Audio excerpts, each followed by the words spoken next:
Well, as the nation continues to combat the coronavirus locally, some places are reporting sick calls are on the rise. This despite COVID infection rates remaining pretty low across the capital region.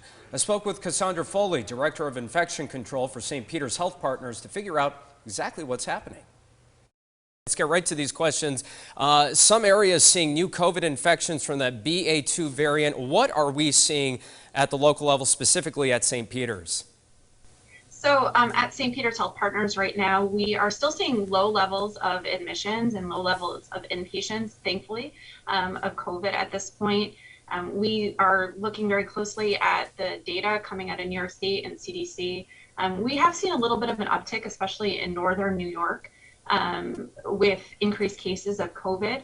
And we have also have heard about some increase in call outs and sick calls related to either COVID. We've also seen a little bit of flu and some of the stomach bug, which is usually caused by norovirus.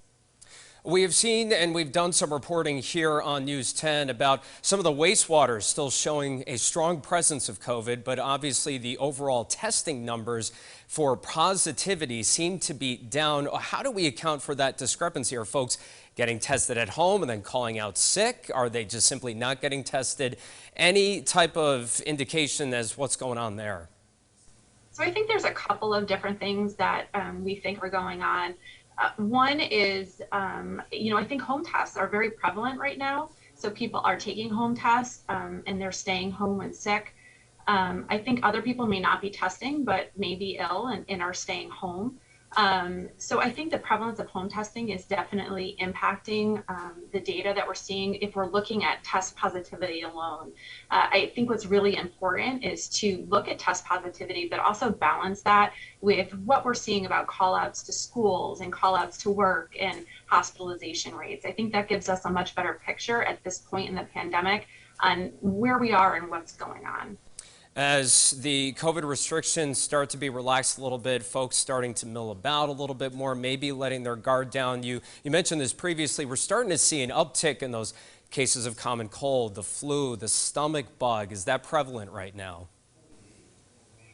They are. I think the stomach bug is pretty prevalent right now. Flu, it's been a very mild season again, thankfully. We have seen a little bit of flu still circulating, which is not uncommon this type of year, and we are still seeing COVID. As far as masking, we're still in a community level that is low. So when you are in, areas in the community, I think it's still safe to not wear a mask. And I would encourage people who want to continue to wear a mask that's fine. And there are some areas that masks are still required and are higher risk. So in the hospitals or healthcare settings where we have patients who are immunocompromised, we're still asking everybody to mask. It's for our patient safety and the safety of everyone else. Close quarters, things like public transportation, we still need to mask. But other areas, I think it's still safe to have a little bit of a mask break or a pause. We know masks are effective. It may be that we have to go back at some point to wearing masks. But I think for right now, it's good to give everybody a little bit of a break. Having to remain nimble as the pandemic takes on different forms and shapes and sizes as we progress. Cassandra Foley with St. Peter's, we really appreciate your time today. Thanks so much.